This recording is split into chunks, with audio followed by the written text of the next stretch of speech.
Officer కిందకి దిగొచ్చి మాట్లాడడం అన్నది ఎంత మారుస్తుందో నేను మీకు ఒక సందర్భం చెప్తాను.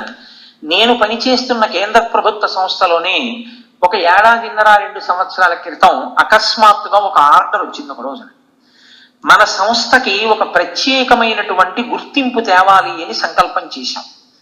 ఆ సంకల్పం కారణంగా ఆఫీసులో ఉన్నటువంటి పాత ఫైల్స్ అన్నిటినీ కూడా తీసేసి నంబర్స్ వేసేసి దులిపేసి తీసుకెళ్లి ఎక్కడో పెట్టి అందులో మనకు అక్కర్లేదు అన్న ఫైళ్ళు ఎన్ని ఉన్నాయో చూసి ఆ ఫైల్స్ లో ఎన్ని పేజెస్ ఉన్నాయో రాసి దాని సబ్జెక్ట్ రాసి ఒక లిస్ట్ తయారు చేసి ఆ ఫైల్స్ అన్ని పాత కాగితాల వాళ్ళకి అమ్మేసి ఏ ఫైల్స్ మనకు అవసరం అనుకుంటారో రిఫర్ చేయవలసి ఉంటుంది అనుకుంటున్నారో ఆ ఫైల్స్ ని అట్టెపెట్టి వాటిని జాగ్రత్తగా రికార్డ్ రూమ్ లో పెట్టండి.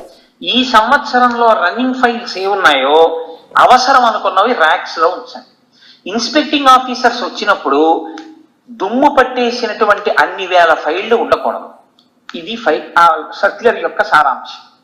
సాధారణంగా ప్రభుత్వ రంగ సంస్థల్లో ఎలా ఉంటుందంటే ఇలాంటి ఆర్డర్ వచ్చింది అనుకోండి, సర్క్యులేట్ చేస్తారు అందరికి. వెంటనే స్టాఫ్ దాన్ని చదివి వెంటనే ఎలా రెస్పాండ్ అవుతారంటే ఈ దుమ్ము ధూళి ఇవన్నీ ఎవరు దొరుకుతాడండి, దగ్గు వస్తుంది, పరిశం పడుతుంది, ఇన్ని ఫైళ్ళు ఇప్పుడు మనం చదివి ఈ పాత ఫైళ్ళు అన్ని ఇందులో ఏవి పనికి వస్తాయో ఏవి పనికి రాకుండా పోతాయో మనం చేయగలమా? మన వల్ల అయ్యే పనే. ఆఫీసర్లు చేసుకుంటారు, చేసుకుని ఏవి ఉంచి చూడమంటే అవే మనం చూస్తాం. క్యాజువల్ లేబర్ని పెట్టమనండి, ఆ లేబర్ అంతా దులుపుతారు. కావాలంటే దూరంగా ఓ కుర్చీ వేసుకుని ముక్కుకో రుమాలు కట్టుకుని పోనా ఫైల్ పనికి వస్తుందో రాదో చూసి పక్కన పడేస్తానంటాడు. నేను ఆశ్చర్యపోయింది ఎక్కడంటే నా జీవితంలో మాకు ఆ సమయంలో కాకినాడ డిస్ట్రిక్ట్కి అధికారంలో ఉన్న ఆఫీసరు మీటింగ్ పెట్టారు. మీటింగ్ పెట్టి ఆయన మాట్లాడింది కేవలం 5 నిమిషాలు మాట్లాడారు. ఆయన అన్నారు, మనకి ఇలాంటి సర్క్యులర్ వచ్చింది, నాకు తెలిసి చాలా కష్టమైన పని, మీలో అందరూ 50 ఏళ్ళు దాటిన వాళ్ళు, ఇప్పుడు మీరు పాత ఫైళ్ళన్నీ దులిపితే మీకు అనారోగ్యపరమైన సమస్యలు వస్తాయి, కాబట్టి ఇబ్బంది కలుగుతుంది. కానీ నేను ఒకటి చెప్తున్నాను, మన ఇల్లు బాగా బూజు పట్టేసి ఉంటే ఏదో ఒక సందర్భంలో ఇంకా కూతురు పెళ్ళి వస్తోంది అన్నప్పుడు తప్పదుగా ఇల్లంతా దులుపుకుని సర్దుకోవాలిగా. నేను మిమ్మల్ని చెయ్యమని అడగను, నేను ఆఫీస్ ఆర్డర్ వేసి మిమ్మల్ని రమ్మని అడగను.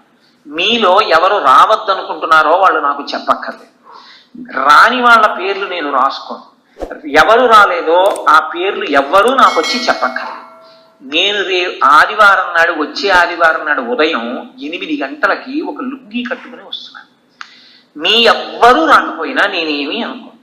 నేను అలా ప్రతిరోజు ఆదివారం నాడు వచ్చి చూసి నేను చెయ్యగలిగినంత చేస్తాను. ఇంటికి నేను ఆఫీస్కి హెడ్ని కాబట్టి ఒకవేళ నా ఒక్కడి వల్ల ఆ రోజు కొంత పనే అయితే నేను రేపటి నుంచి ప్రతిరోజు ఉదయం 7 గంటలకు వచ్చి 9 గంటల వరకు నేను చెయ్యగలిగినంత చేసి పెట్టి వెళ్ళిపోతూ ఉంటాను.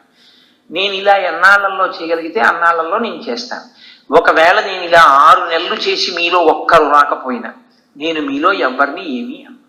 ఒకవేళ ఇది మన ఇంటి పని అని మీరు రావాలి అనుకుంటే మీకు స్వాగతం, మీ అందరూ కూడా ఈ ఆదివారం నాడు రావచ్చు అంతే ఆయన చెప్పి వెళ్ళిపోయారు ఛాంబర్లోకి. మీరు నమ్ముతారా? Permission to leave the head quarters పెట్టి సెలవు పెట్టేసి గ్రాంట్ చేయించుకున్నటువంటి అఫీషియల్స్ ఇళ్ళకి ఫోన్ చేసి ఇప్పుడు కాదు మనం తర్వాత పెడదాం, ఈసారి మేము కమిటెడ్గా ఒక పని చెయ్యాలనుకుంటున్నాం ఆఫీసులో, so we are applying for cancellation of leave అని 100% స్టాఫ్ ఆదివారం నాడు ఆఫీస్కి వచ్చేసి సాయంకాలం 5 అయ్యేటప్పటికి ఆఫీస్ అంతా అద్దంలా మారిపోయింది. ఆయన మరునాడు ఉదయం మీటింగ్ పెట్టి స్టాఫ్ అందరికీ ఒక కమెండేషన్ ఇచ్చారు. ఒక కుటుంబం, ఒక టీం వర్క్ గా మనందరం కలిసి ఒక్కొక్కసారి అసాధ్యములు అనుకున్నవి చెయ్యి కలిపితే అసాధ్యములను సుసాధ్యములను చేయగలము అని పూనిక కలగడానికి నాకు ఇది ఒక గొప్ప అవకాశమైంది. మీ అందరికీ నా హృదయపూర్వకమైన అభినందనలు తెలియజేస్తున్నాను. ఎక్కడ ఆంధ్రప్రదేశ్ మొత్తం మీద లేని రీతిలో ఒక్క రోజులో కాకినాడ ఆఫీసు ఇన్స్పెక్షన్కి రెడీ అయిపోయింది.